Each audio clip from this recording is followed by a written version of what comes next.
Hello and welcome back to another episode of Christians Do Say the Darndest Thing. Oh, no, sorry, that's another podcast. This is Your God's on CPR and Prayer Won't Heal Him. Sorry, too many podcasts these days. No. Actually, hello and welcome back to this episode of Still Unbelievable. I'm your host, Andrew Knight, and called out of retirement, or if you're slightly more sci-fi minded, called out of the stasis pod to save the world from impending disaster. With me is my oldest friend, David Johnson. Really, because I'm not that old. Oh no. I'm actually younger than you. We weren't going to lie in this podcast. Well, you are younger than me, but we weren't going to lie. Look, it's straight. It's boy, there's a lot of that in this episode, but we haven't done this in a while, and I would like to say for the listeners that it's a pleasure to be podcasting with you this time around, because Christians do say the darndest things. It is, and I just wanted to say, retirement is not going well for me at all. I can't stay off the board. I can't stay off the mic. This show is going to end up on our Skeptics and Seekers feed, and I'm not going to bother redoing the intro to a point. I'm just going to put it in there. But retirement. I'm going to start that retirement thing real soon after this show. Look, the ejection handle, you ought to be able to pull it at any time. Look, glad that you haven't for this episode, though. And I guess we've done a show somewhat like this one in the past. And if you've listened, so you don't know what the show yet is, dear listener, you will in a moment. But if you listen to this show and you think, hey, that sounds like something you've done in the past, not our fault. Christians have a lot of work to do trying to rescue a God that's on CPR. And look, seriously, guys, time to kick that cord out of the wall. Time to turn the machines off. This particular show, we're going to show you why God is dead. And if you think he's not, if you think that over the course of this episode, you've got answers to the questions raised in this episode of Still Unbelievable, well, there's a lot of ways to get in touch, because this isn't just a Still Unbelievable episode. This is going in as a supplemental over on the Skeptics and Seekers podcast. And we encourage you to get in touch and talk to us about the content of this show. We want to hear from you. We're willing to publish what you have to say. You're welcome to come on mic with us, because this episode is about healing in part. It is specifically about disability and healing. And the title of The Unbelievable that we're addressing today is, Should Christians Rethink Disability and Healing? That was the Unbelievable episode, aired, what's today's date? Today is July 1st, actually. And this is the Still Unbelievable that aired on June 29th, if I'm not mistaken. So, and just so you know, in my show notes in preparation for this, the title is Why the Doctrine, why it should say, Why the Doctrine of Healing is one of the strongest Christian disconfirmations. So you kind of know where I'm coming from, but I do want to echo what Andrew has said.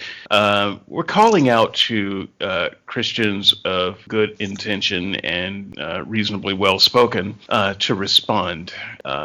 All of our podcast efforts have been an attempt to have better conversations with Christians. And while it's nice to have conversations with like-minded people, we actually want to have conversations with people who are not like-minded. And so we want to hear your objection, your counter, your sense of where we got it wrong. And we want you to understand that we're coming from this from your perspective. We have both had long histories in the church leadership or church seminary. We're not unfamiliar with your doctrines. And so you might say someone like Richard Dawkins, well, he's a polemicist, but he doesn't understand Christianity. Well, we do.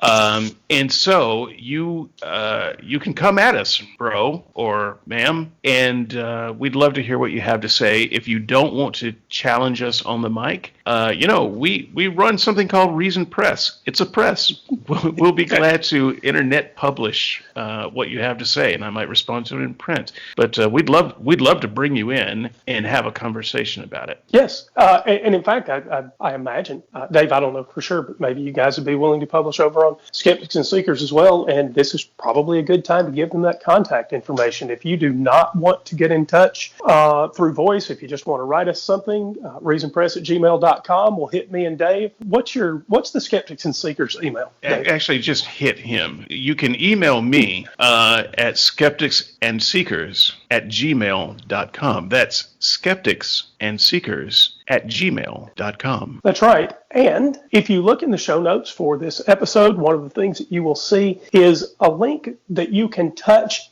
on any device. If you're on your desktop, it'll work. If you're on your iPad, it'll work. If you're on your iPhone, it'll work. If you're on some other damnable device, you will probably have pretty good success. You can leave us a voice message by simply touching the link that's in the show notes, because our podcast service Anchor now has that ability. And so if you just want to, if you do want to shout out, you don't feel particularly good about sitting down at a keyboard, maybe you have hand problems that God hasn't healed yet, open up the voice message, throw it to us. Love to hear from you. And thank you for listening to this episode. I think we're ready to dive in. Okay. Should we take a couple of minutes to say what we mean by disability? Yes. I think there's a little bit of confusion in the air about what even qualifies for a disability. I don't want to have a broader conversation, but the thing that I want to applaud Unbelievable for is that everyone on the show had some disability. Not Justin, he's the host, but he did, try to bring in people with disabilities to talk about disabilities. A totally blind guy. That's pretty good. That was actually nice to see. And so if you didn't. No, you didn't. Yeah. So if you were wondering, Andrew and I are also people with full-on disabilities. And so you are getting the perspective not only from former Christians who kind of know what they're talking about in that area, we are also people from the disability community. I am legally blind. And my disability has been written up as inadequate podcast host. Oh, no, that's not it. Yeah. Not quite to the level of disability, but whether he wants to actually tell you about his disability or not, which I'm sure he does. We both qualify as disabled, and I just wanted to say that for the purposes of this, I'm drawing a distinction between a full-on handicap disability and a mere physical inconvenience.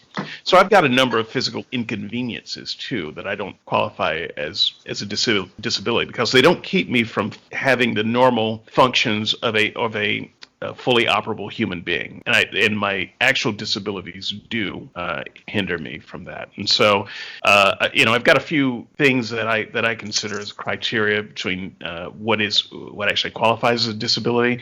Andrew might have a little bit more to say on that, so I'm going to just turn the mic over to him. Not much, actually. I do think we need to get into that. Most of our regular listeners will know that I'm legally blind. I am without one eye, so I have a prosthetic eye.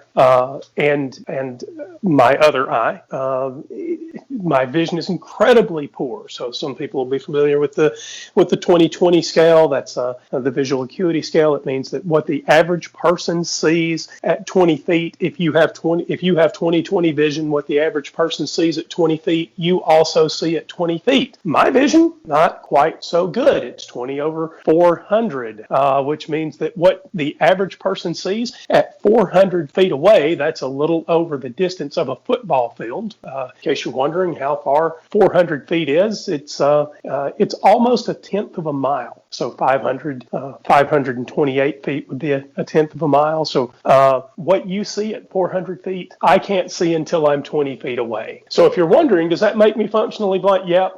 That's what it makes me. In fact, it's worse than that. Really. And I don't have that vision at night, by the way. I don't have any night vision. The numbers don't really tell the whole story.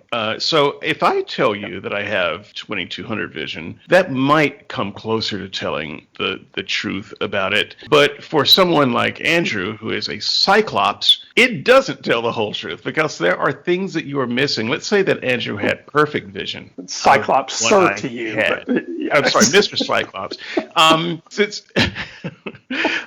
which is actually one of the nicest things I've said about him this week. Yeah, but thought I'd been upgraded there for just a moment.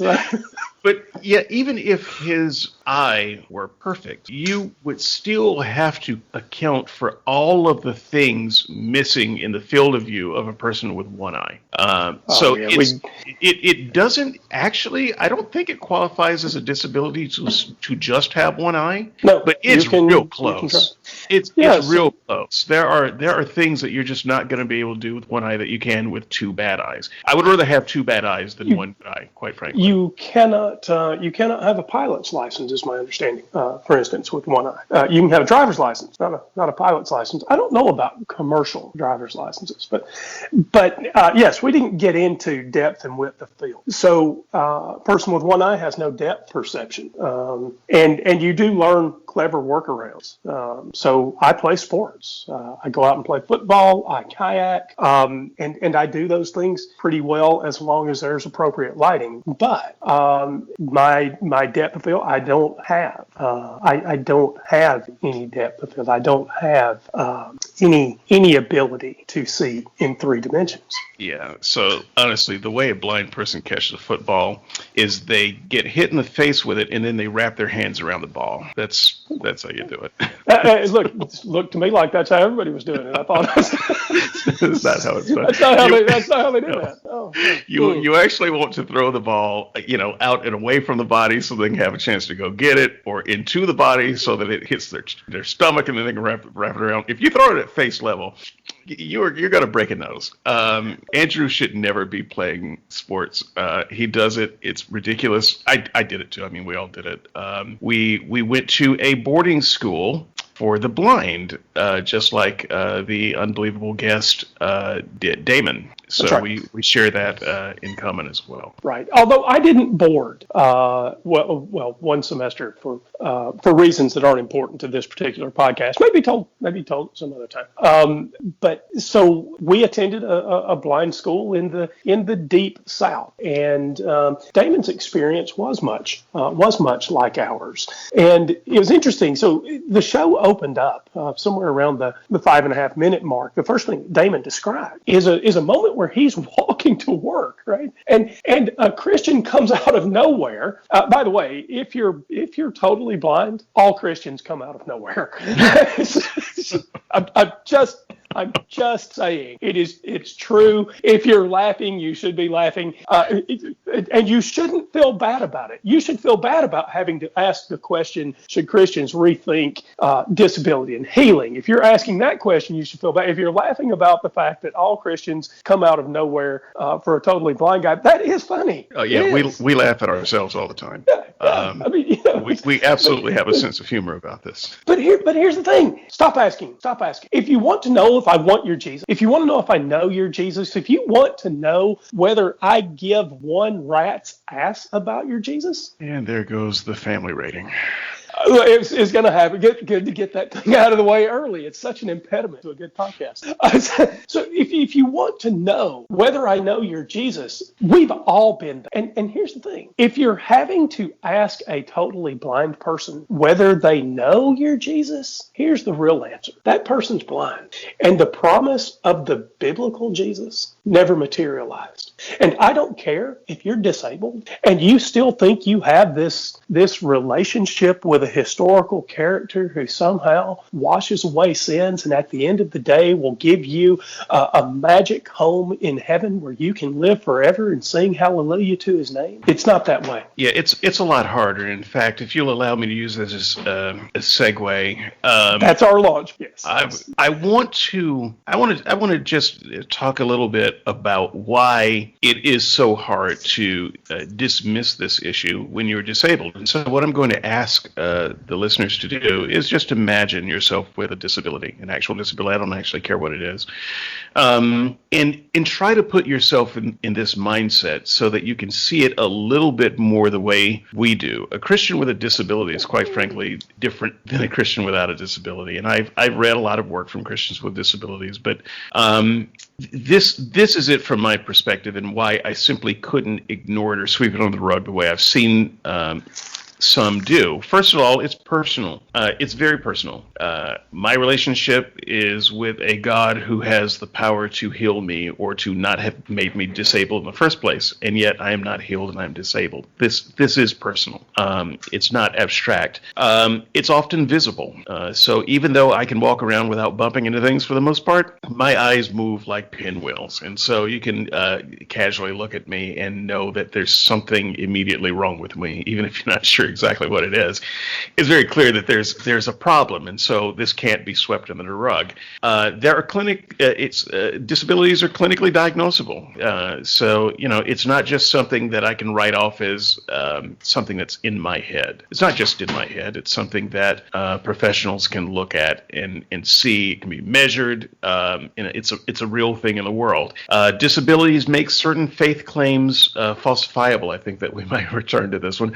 But if you have a doctrine that you will be healed with the right prayer and faith, and that prayer is done, it can be seen by everyone whether you are healed or not. It's one of those things that puts your claims in a falsifiable light, and Christians like to avoid that falsifiable spotlight if they can. They like to describe all of their faith claims in terms of things that are not falsifiable, so you can't really prove whether it happened or not. Disability kind of defies that.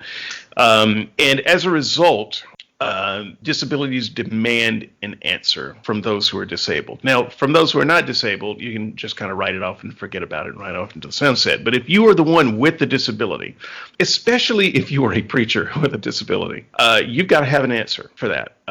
People are going to wonder, why are you still disabled? Are you not praying for those who are disabled? Are you not going to hospitals and praying with people that they get better? Physician, heal thyself. You have to have some kind of explanation for why God hasn't healed you. And it may not be a good one, but it's got to be something. You can't ignore it like most people do. And so this is why the subject is pretty important to us. It was important to me on the way out the door. And I think it would be important to a lot of people if you were able to personalize it in this way. Andrew? So, I do have a couple of things to say there. I want to finish up Damon's story because he said something that I think it's worth alerting our listeners to. Whether you're a Christian or an atheist, if you see a blind person on the street walking with a cane or a dog, one of the things we don't want, most likely, by the way, we're not a homogeneous community. We don't all feel the same way about every issue. So don't make the mistake of thinking we're all the same. David and I have some particular compatibility because we've been lifelong friends. So you'll hear us express very similar views, but we don't all have the same views. But here's one's pretty universal. If I'm walking down the street, I probably don't want a whole lot of extraneous conversation. I damn sure don't want you to come up and ask me something completely out of the blue. Why? Because navigating streets is a little harder for us. And that was one of the things Damon was pretty careful to say. He said, it took away my concentration. So if you're listening to this and that doesn't, what does he mean? It took away his concentration. You don't live in a world where you have a visual disability. If you see somebody walking with a cane or a dog, leave them alone because they need to hear the things around them. They need to feel the things around them, and they don't need to be distracted. Leave them alone. Yes. If you want to talk to don't us, pet the dog, for God's sake. Don't talk to the dog. Don't make eyes at the dog. The dog is busy doing very hard work. And by the way, if your Jesus wants me to know him, he's welcome to come knock on the door. But on the street, leave him alone. Just leave him alone. So let me just add one other thing to that before you go. Sure. Don't screw with people's emotions who have disabilities, because we all have emotions about it. So even though I don't believe in your God anymore, don't go up to people giving them false hope about healing. I'm going to pray for you. I'm going to heal you. I'm going to fuck you. That person has been blind probably longer than you've been alive. You don't have anything that you can offer them. If you were going to come around pretending like you've got some kind of superpower to heal them, you better damn well have it. That is absolutely right. So sadly, I'm going to take us further off in the weeds. I've said this before. I'll offer this challenge again here, and then we will go back on script.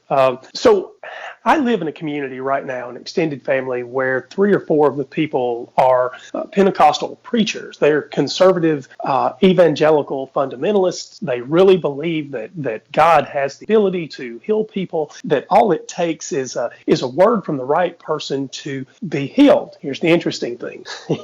three or 4 of them in my extended family. Here's the phone call that I don't get. I don't get the phone call that says, hey, Andrew, we're having a prayer service tonight, and we know that people are going to actually be healed. Those blind people like you that are missing an eye, we're inviting them all. We're inviting them from all over the world. We're inviting them from the area. In fact, we're out door knocking, and we're not preaching redemption of sins. We are preaching, bring your blind and you're sick and you're afflicted.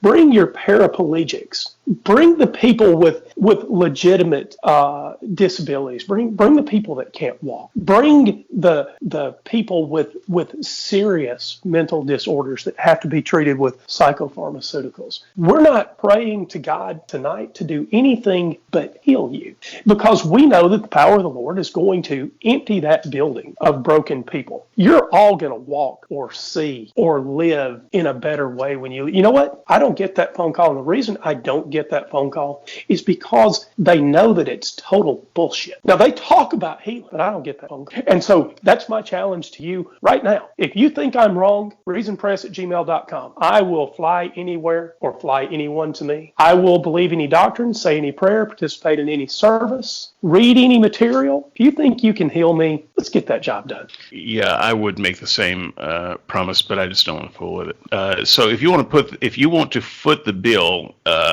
I'll try to put the money in escrow, and then if you heal me, then I'll pay for it. Otherwise, you can come see me or shut the heck up. Actually, I don't even understand why you would have to come see me or why I would have to go to see you. And so I appreciate the idea of the healing service, but I don't appreciate it. I think that you have already entered into BS territory with the idea of a healing service. Your town, I don't care how simple and small your town is, you've got some kind of hospital there. You've got some kind of ICU nearby. Just pray it empty. You don't have to get off your ass. Just pray right now it empty. Or if you do want to get out and make a show of yourself, fine.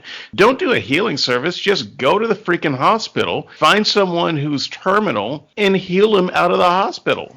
Why doesn't this happen? Why do healing services take place on well manicured and well prepared stages? Because you can hand out collection plates. Well, so yeah. Anyway, look. It's not in the notes. I didn't want to go there, but so far out in the weeds. Can you lead us back to the path of righteousness? No. However, I can take you to point number 2.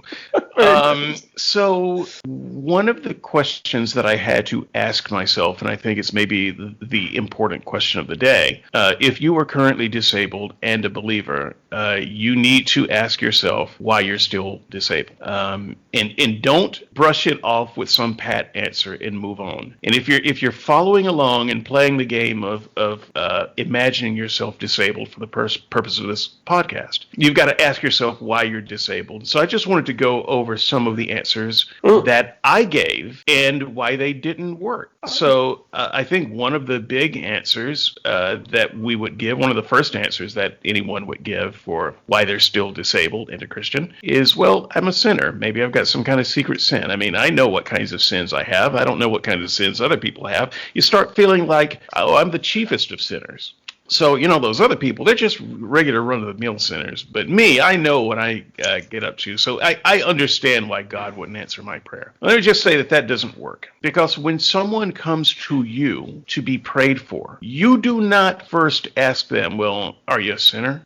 Because, of course, they're a sinner. You assume they're sinners. All have sinned, fallen short of the glory of God. Yeah. Man, hear that every Sunday. Right. It doesn't matter even what their sin is. You assure them that the love of God is stronger than their greatest weakness. And so people come to you with worse sin problems than you have, and yet you expect that they can be healed. And so it doesn't work that you're a sinner as an excuse for you not being healed. And okay, I've gotta chase, because here's the game that Christians play with the disabled, and this is an appalling, evil game. And if you're listening to this and if you've done this, stop, because we like to tell this story that God is magnified through people's weaknesses, right? That's the story. How often do you hear that? God is magnified through people's weaknesses. Okay, fine. Then if you believe that, stop praying for healing. Fucking stop it. So actually, that's my point 4 here. Well, why don't I just jump to it? yank that joker right out of the bottom of the script. Just because God is better served if I am not healed. So that I'm still disabled because God is getting some service from my disability that He wouldn't get if I was healed. That's the excuse. And once again, I would just echo what you said. If that's the case, why pray for healing? Right. What is the point then? I would also add something to that beyond what's the point. I would say that if the best plan that God had for His perfect world was that you had to be disabled, His plan sucks. His plan sucks. There is no excuse to say, I've got this plan that's going to save some fraction of humanity, maybe 10 or 20%, because we know that most of them are going to hell. So His plan has already failed. He's already announced that. But to save this, small percentage of people who are going to be saved, you have to be crippled for the rest of your life. It's a really bad plan that ultimately doesn't work in the end. So I would say that if this is a God you serve, and this is the best plan that He can come up with, you could do better serving Baphomet. Just say any of us could formulate a better plan sitting around a table drinking shots. But this plan that God has that says, you know what? I need crippled children because that's how I look good. That's how people know that I love them. Crippled children in cancer wards.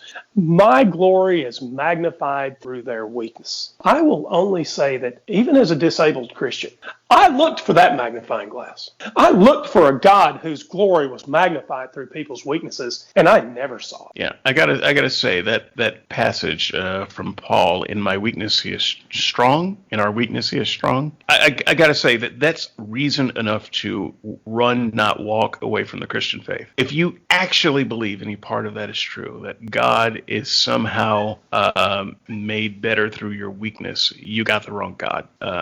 And I think that you would show more character and dignity by standing up to that God and getting zapped, rather than kowtowing to a God who finds strength in your weakness. Absolutely.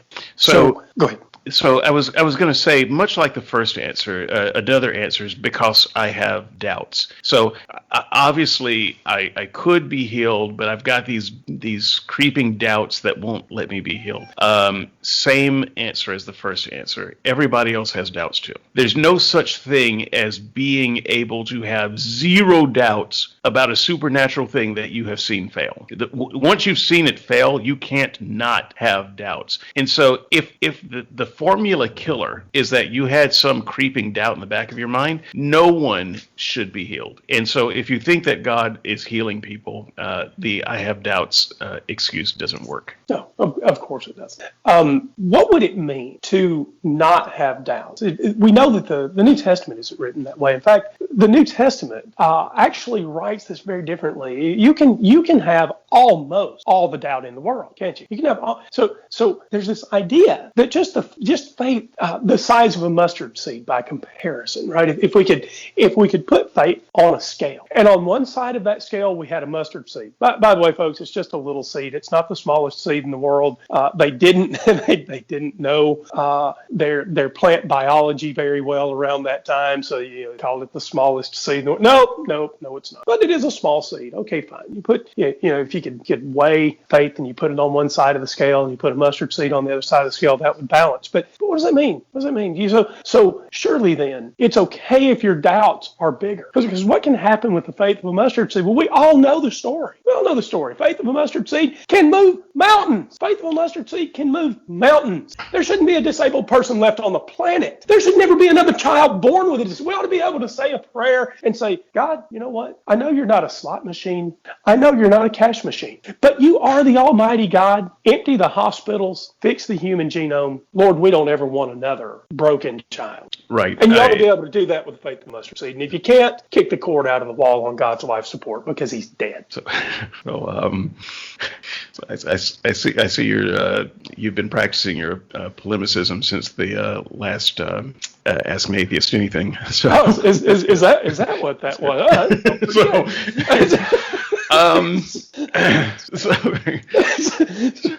Sorry, I sort of sucked all the air out of the room. Yeah, no, there were some things. There were some things I was going to say, and they seem somewhat smaller now. So, sorry, it wasn't supposed to do that. But I am warming to the topic, folks. So stay tuned because this isn't over.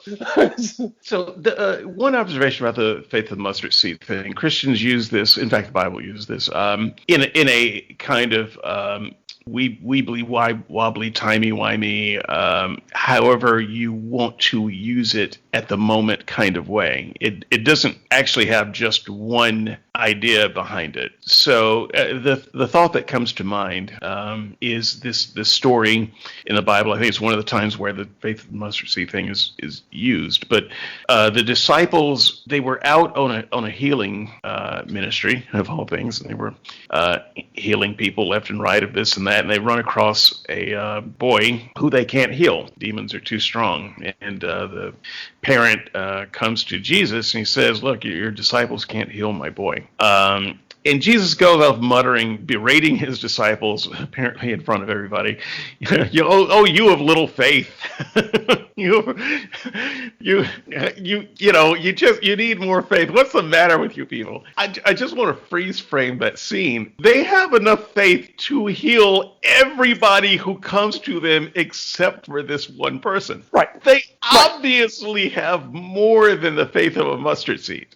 But when one thing comes up to them that they can't do, then they're berated for not having enough faith. And you can see how the goalposts are moved even in the story. That story's told, it seems to me like, I don't think I realized this until you pointed it out. This would have been some years ago, but I think that story's told a couple of different ways, isn't it? Because there's that kind is only cast out through fasting and prayer, maybe in one gospel, and it's told slightly differently in another gospel. Yes, it does have a couple of tellings, but even where it says, "Oh yeah, that kind is cast out with fasting and prayer," Jesus still berates them for having little faith. Right. I don't understand what he's talking about. They just gave sight to some beggar or made a lame person walk, but Jesus is berating them for having little faith. And yet the next breath he's talking about faith of a mustard seed. All you need is a little faith. They clearly have that. So that's just one of those canards that Christians can use when things don't work. They can say, "Well, you didn't have enough faith." And when they want to give you encouragement, they say, "All you need is a little faith." They're playing both sides of the tennis court without the net. We know what really happened. If this were an actual story of literal events, and it's not, and if you think it is, if you're listening and you think I'm wrong and you think that was an actual story, you got our contact details, and they'll be here again in the show notes. But here's what actually, if this was the real world, here's what would actually happen. You'd be at a prayer healing service and you'd have somebody over on the corner of the stage doing minor healings, because Jesus is the guy in the white suit wearing the Rolex, right? But you'd have helpers off in the wings praying for people and that sort of thing. And one of those people would stand up and say, "You know what? I'm not healed. I'm still blind." And the guy in the spotlight in the middle of the stage, he can't do the job either. And so somebody gets blamed. And that's what happens in the real world at prayer meetings when someone can't be healed. It's not God's fault. It's somebody else's fault. It's some lack of faith, or it's the other person problem, or God just didn't want you healed. But here's the truth about every prayer of healing that fails. That's a prayer God didn't answer, no matter how you chalk it up. No matter what you think the problem was, nothing can stand in the face of an almighty God. And so when you spend your time trying to salvage that, what you're really doing is creating a confirmation bias that allows you to rescue a story that we should have stopped telling 2,000 years ago. So in that vein, let me just just reel off these other three that I have on the list. They don't really require a lot of commentary, but I will leave you some room to have some commentary on them. I'll try not to. I'm just going to reel them off not. real fast because once again, these are thought processes that I went through. You may have gone through some of these thought processes yourself. So one of the reasons I tried was, well, I'm still disabled because I didn't follow the correct formula. Okay, great. So I never learned what the correct formula was. If there was a correct formula, it seems someone would have written it down. No one has a correct formula. Pray this prayer with these words at this time of day. With this much, faith and emotion in your heart, standing on one foot facing Mecca. Whatever the formula is, no one seems to have it, and so you can't berate yourself for not having the correct healing formula because there isn't a correct healing formula. Another one is because God is not a cash machine, so you can't just impose on God and expect him to do whatever you want. Great, fine. I'm willing to accept that answer, except why then call on us to pray for things as if God was a dispenser of blessings? Why not just eliminate prayers of supplication? Just have prayers of worship and praise. Fine, okay, but that's not what we're given to believe we should do. So that doesn't really work. And then the last one, because spiritual warfare. God would heal you, but there's this spiritual war. The devil is stopping God from being able to do it. And to that I say, great, okay, fine, I accept that. But if God can't heal you while fighting a losing battle with a devil, why the heck are we worshiping that guy? So I want to ask you a question. This one was confusing to me even back in college, back when I was taking some theology classes and sort of thinking about doing this as a profession. It always seemed to me that the sort of Pentecostal view, this charismatic view that sometimes God doesn't work in a spiritual war, right? It seemed to me that when I read the Old Testament, that's when God worked the most, was in a spiritual war, right? You got the children of Israel in the middle of a spiritual war, wandering in the wilderness for 40 years, and God makes their food for them daily. Or you've got lamb's blood on the lintels of the door to save the children of Israel. Or you've got God calling Noah into the ark to save his family. Or you've got Lot in conversation with God to save a few good people out of Sodom and Gomorrah. Or maybe you've got a head in a lion's mouth. But we could go on, David. I could stop right now, and you could call another dozen examples out of the Old Testament. We're in the midst of a spiritual war. That's when it seemed like God worked the most. That's when his power could be seen, right? I mean, so just imagine if the biblical writers used the old spiritual war thing as an excuse the way people do today. Shadrach, Meshach, and Abednego. Well, too bad for Abednego. Spiritual war. He couldn't stop it all. Daniel, you were doing well in that lion's den for a few minutes, but spiritual war. Sorry. Here's a good one. So who was it with the prophets of Baal? Either Elijah or Elisha. One of them. Yeah, right. I don't. Yeah, so, one of those guys. So apologies, listeners, for not being quite ready with it. But here's what you got. You've got the prophets of Baal. They're standing around. They're trying to call down fire to prove that Baal is greater than Jehovah. And then here's what you got. You've got the Jehovah guy, and he comes around and he prays, and we're in the middle of a spiritual war. Yeah, no, sorry, folks. You know what? Show's canceled because of rain. Right. You guys, and I am going to shake my finger at you in impotent rage because we're in the middle of a spiritual war, and God insert ending. Yeah. Well, I mean, how do you finish that? 10th plague. Half the Hebrews are wiped out by the angel of death because of spiritual war. Sorry, it only worked half the time then. Yes. Right. I mean, it's absurd to invoke this spiritual war when our prayers don't work today. Right. It was only a little leak, Noah. The whole point of worshiping this God is that he's bigger than all that. But no, with a new apologist, he's not bigger than all that. So yeah, he didn't want you to be born blind, but he was tied up in a battle. Yeah. spiritual war. Sorry. How is You're that just an excuse for anything? okay. Hold on, just to carry on the absurdity. Oh, because it is so absurd. How is blind? Okay, I now really don't know the answer. How is blindness a result of a spiritual war? Let me ask that question again. How is blindness, a physical malady, a result of a spiritual war? Yeah, look. If the answer is, well, Satan wants to break as many bodies as possible, then why isn't everybody disabled? just break everybody. I mean, if that's all you got to do, it doesn't make any sense. To suggest that, well, Satan is trying to do that, and so the people that actually got broken are just the ones where God lost the battle. So we are living, walking, talking billboards of your God's weakness.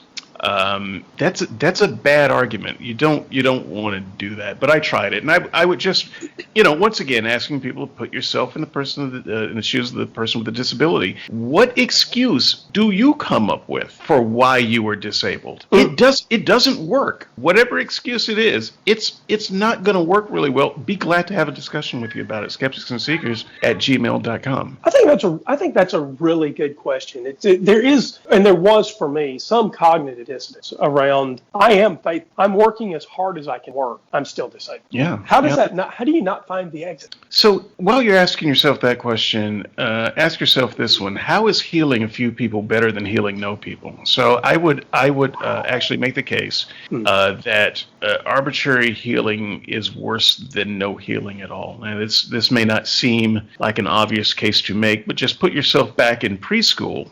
For those who were lucky enough to go to preschool, but who were unlucky enough to have a teacher that brought 5 pieces of candy to a classroom with 6 kids. That's a nasty piece of work there. And so if you happen to be the 6th kid that lost the game of musical chairs, you are going to cry because that is just the most unfair thing in the world. What is wrong with you? Or what did those other kids do to deserve it? Where's my candy? God damn it. You can't do that. So you learn fairly quickly. You either bring 6 pieces of candy or you bring no candy. But you don't bring a few pieces of candy and then just arbitrarily hand it out to people. They're not the ones that got the highest score on the test. They're not the ones who sat still and caused no trouble. It's just arbitrary. This is awful. You will lose your license as a preschool teacher if you do this. This is how healing seems to work for God. It's just some arbitrary non-formula. If there is a formula, it's one that we cannot access as human beings. And so it's like conditioning mice and rats. We have to try to push the button. Sometimes we get the food, sometimes we get the shock, sometimes we get ignored. But we have to be conditioned to just keep pushing it every time. Keep pushing it, keep pushing it. How is that not a cruel game? Wouldn't it make more sense if the doctrine is that God doesn't work that way to just not work that way? Nobody gets healed. What is the point of arbitrary healing and then having other people die painful deaths or be ignored? I don't understand that at all, and I don't understand how the Christian tries to make something good out of that. Yeah, because look, you're right about the preschool analogy. What would we say to a teacher who knows the class size, right? This teacher is infinitely good at knowing her class size. So here's what that means. You can have a school in a neighboring county burned to the ground at midnight one night, and all the parents from that neighboring county get a text message to drop their children off, this kindergarten unexpectedly the next day. And this teacher that brings candy to the class magically know how many kids are going to be there. There's no situation in which the teacher doesn't know how many kids are in their class, and so she always brings them. Even Oprah doesn't do this. When she does one of these shows and, there's an iPad under the chair or whatever, you get an iPad and you get an iPad and you, oh no, not you. Screw you. And you get an iPad and you, no, not you. No, that's not how it works at all. Of course that's how it works with God's healing, though. Right. And your grandmother gets cured of eczema, but you die of cancer. And What kind of game show from hell is this? Now, Christians, I will readily acknowledge. So you think, maybe we're being a little dismissive or a little trite or whatever. Here's the thing. I'm willing to go on record saying, yes, I do not understand your God, but I don't worship things I can't understand. Yeah. So, I only have one more thing on my list. Stories of healing. So this is what we're left with. This is what we got on the podcast. We got 2 of them. In fact, stories of healing are not evidence of healing. In fact, I would say they're counter evidence to healing.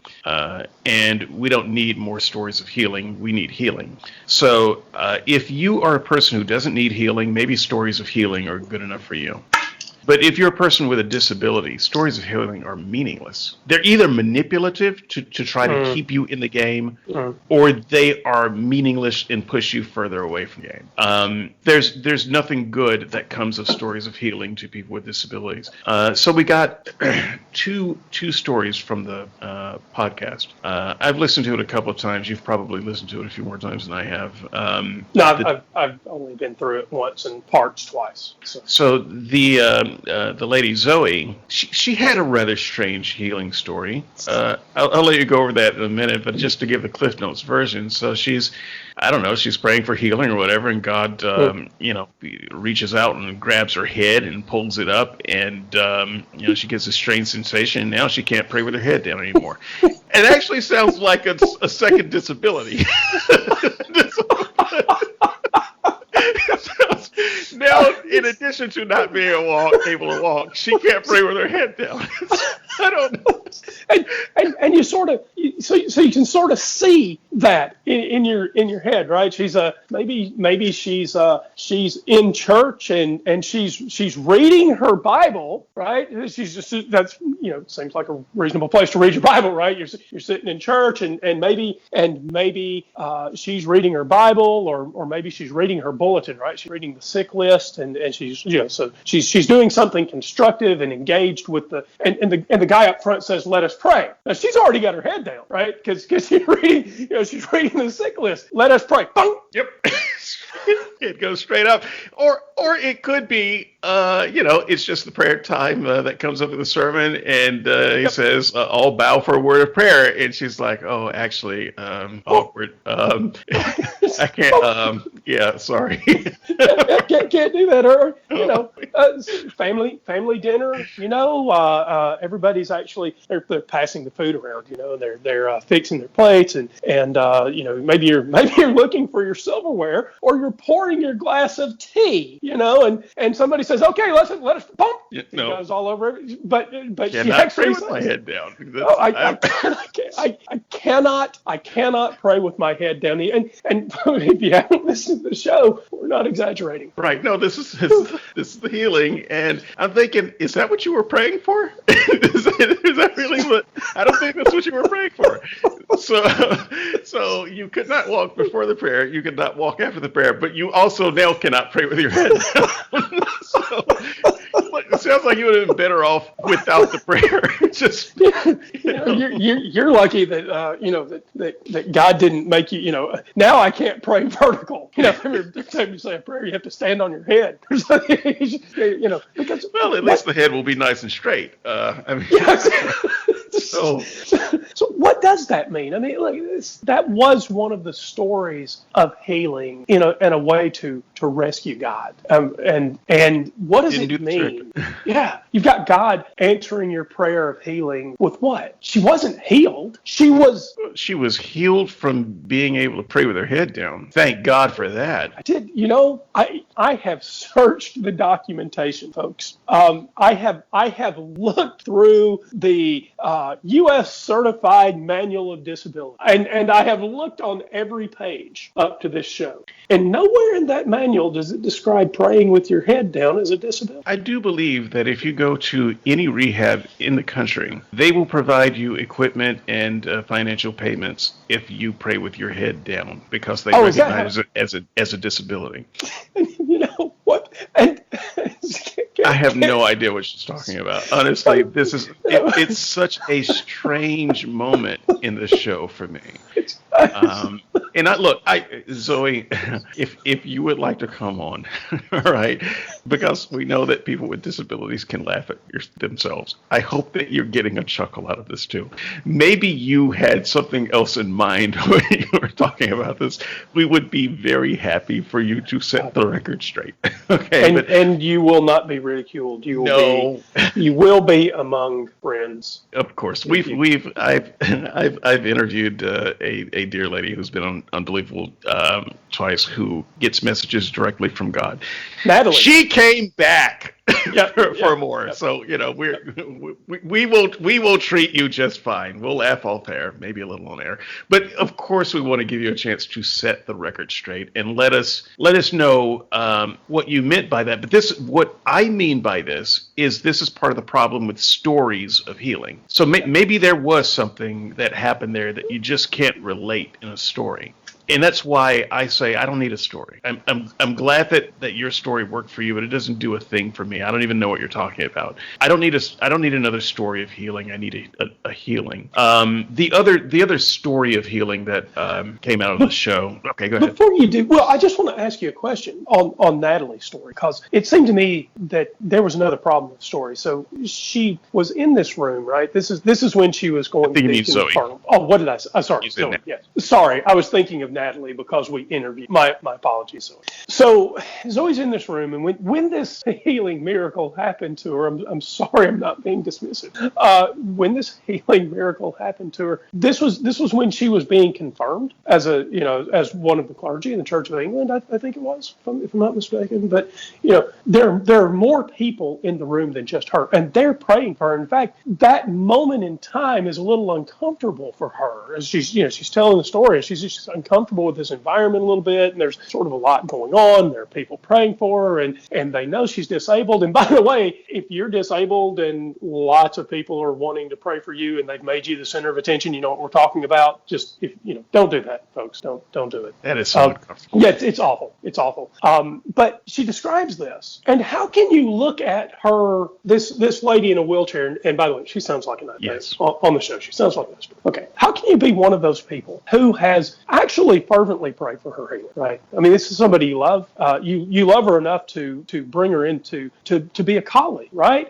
And not just a colleague, but a colleague in Jesus. And you pray for her healing, and what you get is not that she can walk and be without her wheelchair, but that she can't pray with her head down. Right. How does that count for the other people as a win? Yeah, that's not a win. That's not what they're praying for. They weren't praying for you to feel better about your disability. They weren't praying for you to feel better about yourself. They weren't praying for you to have some kind of magical sign, glowing cross on your forehead, or they weren't praying for any of that. They were praying for you to be able to walk. And so to get something that is not you being able to walk means that they still have to continue praying for you. But I would offer just as a guess, I think, because it's happened to me in my own life, you, especially in a situation like that where the spotlight is on you and everybody's praying for you and it's a healing service and it's, you can't get more religious than this.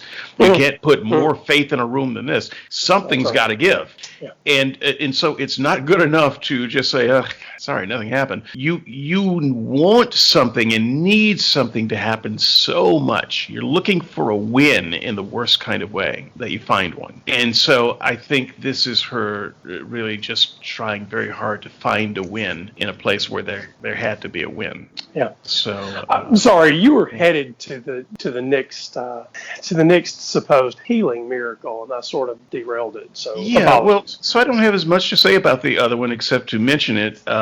This is one where Ian mentioned offhandedly, oh no, God does still heal. In fact, he knows a person who had their leg lengthened. Nudge, nudge, wink, wink. Right. Giggle, giggle. Oh, no, it's not like those phonies. No, this one was real. This one really had their leg lengthened, and it was caught on video. Ian, where's the link? Can you point us to the video? Can you give us a news report about the video that someone credible saw it? I mean, this to me is of a different character than Zoe's story, in my opinion. I think that this is just extremely manipulative, and I think it's dishonest. And I'm just going to come out and say it, Ian. I think that you're a filthy liar, because even if you didn't make up the story, you heard it and you suspected that it was made up, but you're telling it anyway as if it were true. Write me, skepticsandseekers@gmail.com. I don't believe you for a moment, because if you believed this crap, you would make a special effort to try to link to the proof that you say is there. This is the kind of story that Christians tell to keep people plugging prayers into that slot machine. This is the kind of thing that you use to prey on the desperate. To hell with you. On the run-up to the show, when we were just sort of doing pre-show stuff, talking through what we were going to talk about. Yeah, folks, that happens. We have a meeting to have a meeting. So when we were doing the run-up, you said there's a difference between a slot machine and a cash machine, right? A cash machine is a predictable machine, whereas a slot machine isn't, right? And so they said something about a slot machine on Unbelievable. When I think you were right, I really think they meant to be talking about a cash machine, something that predictably gives you the same results every time, right? Okay, and here's the thing: if you've got a guy, and I'm not saying that Ian is the guy. Maybe he's at a healing service. Somebody else is the wand wielder, right? So somebody else is holding the Hawthorne and Phoenix hair wand or whatever it was. Sorry for the wrong combination. And so maybe he just knows the person, right? But if you know the person that can call on the power of God to heal maladies, I don't want the video. I want the address. Sure. I'll take either one. But he claimed that it was on video. Sure. So the reason you make a claim like that without providing the video is so that you can pretend to have some credibility. Oh no, it's there. If you push me, I can provide you evidence. It's just to give desperate people the hope that this really happened, and then when they tell the story, they can say, "Oh no, there's actually evidence for this." You haven't demonstrated any evidence. You are a fucking liar that should die in a fire. Right. And if you know this guy, is it still on? No, I think that almost shut her down. Actually, I mean, because if you can show me a video of a healing, if you were that close, if you were the person that got to press the little red button and watch somebody's leg be lengthened by the power of the Almighty God, if you were that person, then you know the person that was on stage doing the job. Don't hand me a video. Hand me their home phone number. Yeah, and honestly, if the best story you can tell is someone doing a parlor trick that everyone knows to be debunked, screw you. Screw you. Screw your story. Screw your God. You have done more harm to your God by your story than not telling a story at all. Yes. So we've gone through a lot of notes, Dave, and we're terribly close to the end. I wonder if you'd do me a favor to entertain one more point. And I meant to do this up front, but I want to try to add some dignity back. We've laughed a lot about the disabled community. We've laughed a lot at each other. We certainly poke fun at Zoe. But there is something here that I care about pretty deeply, and I know you do too. And I derailed us and didn't get to this early on. And that is, I am disabled. You're disabled. But we don't want to be joined. It's not a club. It's not a fun weekend outing in the woods. It's not a 4-H project. A disability is something serious, and if you don't have one, don't try to join me by saying, I wear contacts, because having a disability is serious. And unless you're willing to pay the price that I have to pay every day by surrendering some cherished part of yourself that actually allows you to live in the normal world and use all of the tools that are made for people that have perfect vision and perfect hearing, whatever that means, or at least average vision, average hearing. If you're one of those people, I don't want you to be disabled, and I don't want you to try to join me. I'm not in a club, and the dues are way too goddamn high for you to want to join it. Yeah, so I appreciate the empathy, the human empathy, the evolved emotion that makes you want to come alongside someone who's having problems and say, I have problems too, and make that human connection. So I appreciate that. But on a deeper, more personal level, I don't appreciate it and I don't need it. And I would ask you to probably not do that when you encounter someone with a disability. If you encounter someone with clinical depression, don't talk about the time when you were kind of sad too, because you're cheapening their clinical depression when you do that. someone in a wheelchair, don't talk about, that time when you fell out of the treehouse and broke your leg and had to walk on crutches for 2 weeks. That is not analogous to a lifetime in a wheelchair. When you're talking to someone who is blind, don't talk about how you have to squint to see the words in the songbook. I don't give a damn. And you have not, in fact, made a connection. You have simply shown that you don't understand who we are and what we're going through. And so make sympathetic noises if you must, but don't try to, suggest that your physical inconvenience is the same as what a disabled person is going through. It's not. Just leave it. And don't use the word bravery in my presence. More than you trying to identify with me, folks, more than the attempt at identification. Because look, if you want to identify with me and you want to be the kind of person who says, hey, look, Andrew, man, there's stairs coming up, and I just wanted you to know it. If that's why you're trying to identify with, so that you can help me, or so that we can form a relationship, and you can't figure out anything better to talk about than, I just want to I want to get the conversation started. I'll accept that because I'm human too, and I want to make connection. And so if it's that kind of thing, where and you want to say, hey man, there's stairs coming up, I'm perfectly happy to have that interaction, because in the same way, if we're out on the street and you think it's safe to go and I hear traffic coming, I'm not going to let you get run over. I'm going to stop you too. We can make that connection, because I may hear a car you don't see. You're certainly going to see stairs I don't see. So in that way, we can make a connection. But having a disability is not something people are brave through. And this is another one of those things that sort of normal people do to the disabled. Don't pat me on the head just because I got dressed and walked out of my front door. Oh, look, what courage, what strength, what an inspiration. Here, let me give you some inspiring words to take to your kids. Fuck you! So, how's that for strength, courage, and inspiration? You know what I had to do to get dressed and walk out of the door? It was more than probably and I don't need you patting me over the head for it. To get a good job, it's impossible for a lot of us.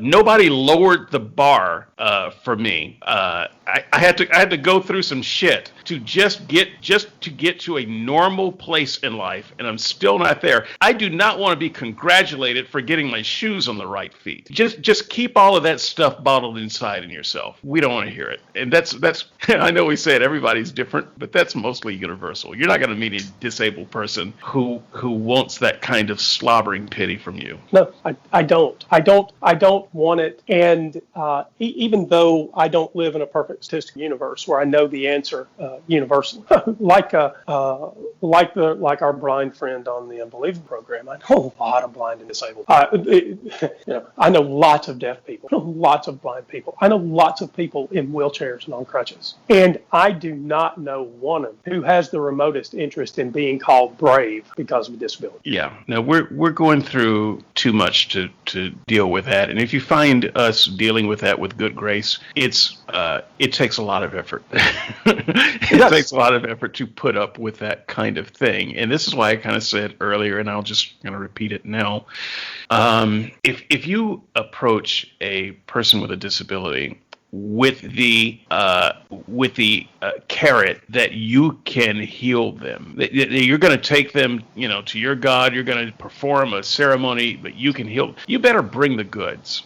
And I'll give you this much leeway. I will let anyone heal me anytime, anywhere, as publicly as you like. And if it doesn't work, you give me permission to punch you in the face as hard as I can. Don't take the bet, folks. Deal? It's a sucker's bet. Anybody? Skeptics and Seekers at gmail.com. Yes. As a final, I thought there's so many equals here. As my final note about the Christian God, Dave, and then I'll let you wrap this thing because you deserve that opportunity. If you think if your God is busy helping people find parking places, but he can't be bothered to heal me, be quite honest, I don't want you fucking. You can keep it. And I'll go a step further. If you've got a God and you're about to write me or call me and say, you know what, Andrew, I think my God can heal heal you. And I think he will. If you just come visit, I think my God will change the course of human history and give you your eyes. But he's going to leave starving children in Brazil. And he's going to leave children enslaved to get coffee beans or chocolate. Or he's going to leave the world in the midst of despair or trade wars or without water. I don't want your God. You can keep it. Your God is a petty, vengeful, spiteful, maniacal being. I won't worship him, and you shouldn't. Yeah. So, how'd you get disabled? Did you fall out of a treehouse? Fall off the monkey bars? Break your arm? That happens, right? That's natural. We've got natural explanations for that. We've got natural cures for that. I get it. Heck, I've done it myself. I was running at a bus one day in Portland, Oregon, when I lived in Portland.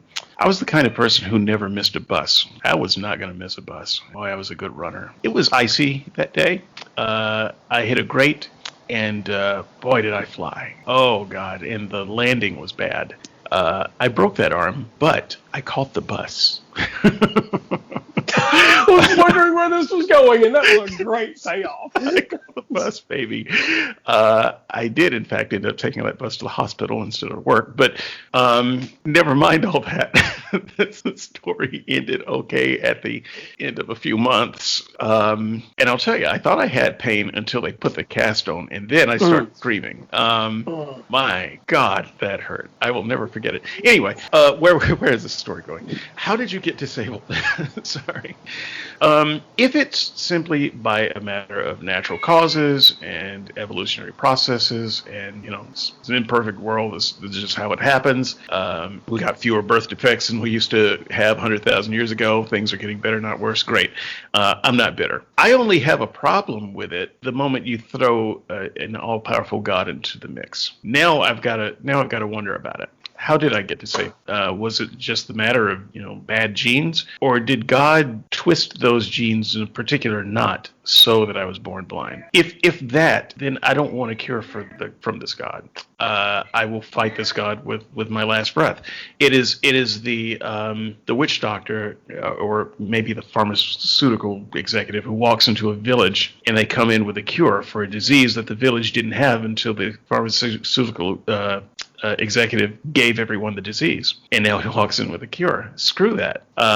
Maybe you take the cure, but then you dismember the executive. That person doesn't walk out alive, honestly. And I don't know why anyone would worship such a person. That is God. If God had a hand in creating these disabilities, why are you praying to that guy to cure you? Why are you devoting your life to that guy? If God didn't have a hand in it, well, again, why are you praying to that guy? He was too weak to stop it. He's content to let evolutionary processes run their course. And so let evolutionary processes run their course and leave them alone.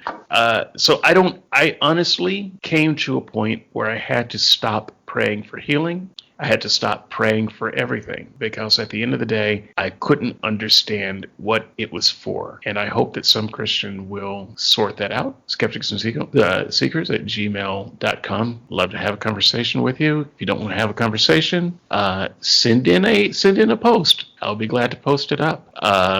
I might even respond to it on Skeptics and Seekers. Dale might respond to it. That would be interesting. On Reason Press, that's Reason Press at something.something. Reason Press at gmail.com. That's what I was thinking that. Or, hey, you know what else they can do, Dave? What's that? They can go ask us a question over there. There is an Ask a Question section. They can ask any question they want. Yeah. And I'll even double the stakes for you people that really, really want to get your message out. You got the message. We'll post it in both places. If David is amenable to posting it over on SNS. Although I must say there are some people that I have blocked in my real life on discussion boards, and I wouldn't post their comment if they paid me. So if you're well intentioned and not one of those press. Thanks, bud. Yeah, no, you can have them, but for everyone else, bring it on. I mean, that's why we have these conversations. And no, we didn't have a non-Christian to interview today, but I really would like to have a reasonable conversation. I would have loved to have that reasonable conversation over on the Unbelievable board, but the Christians are hard at work deflecting the conversation to other things, and so no one seems to want to talk about it. So if there are some Christians out there who are willing to face the hard questions and talk about it, we'd like to carry that conversation forward. Thank you so much, and you can run us out of here, Joe. Well, I think all I have left to say is, and that's the end of this episode of Burning Down the House. We love you, listeners, and look forward to talking to you again next time around. Ciao.